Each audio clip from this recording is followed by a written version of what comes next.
بسم الله الرحمن الرحيم، والصلاة والسلام على أشرف خلق الله أجمعين وعلى آل بيته الطيبين الطاهرين، ثم أما بعد. يا أبناء شعبنا اليمني العظيم في الداخل وفي الخارج، يا من مديتم أيديكم إلى السلام، ويا من أعلنتم للعالم أنكم صامدون، وإنكم أولئك الشعب الكريم الذي يجب على العالم كله يعرف أنكم دائما من الأوفياء الذين يرفضون الغزاة في أوطانهم.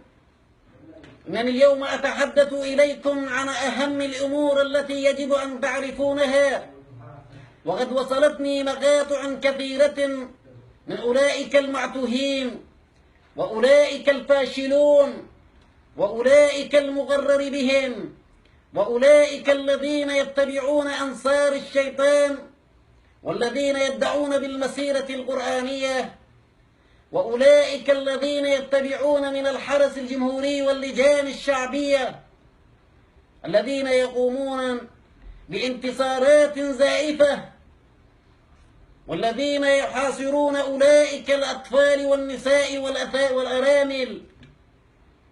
إنني أحدثكم عن عيسى العذري وعن أولئك المعتوهين من أبناء العباد، وعلى علي البخيتي المهرج الذي كان أساسا في الحركة الحوثية، وعندما انشق منها أتى بها في العيوب، وهو يعمل كمثل الزوجة التي إذا تطلقت من زوجها تأتي بأشياء كريهية تصف بها للزوج. وهؤلاء هم الحاقدون والفاشلون بل والمنقص بهم. إنني أحذر أولئك المستخدمين لشبكات التواصل الاجتماعي من الاختيارات الاستراتيجية التي قد يتخذها عيسى العذاري الذي ارتدى ملابس النساء وظهر بمقاطع وشوه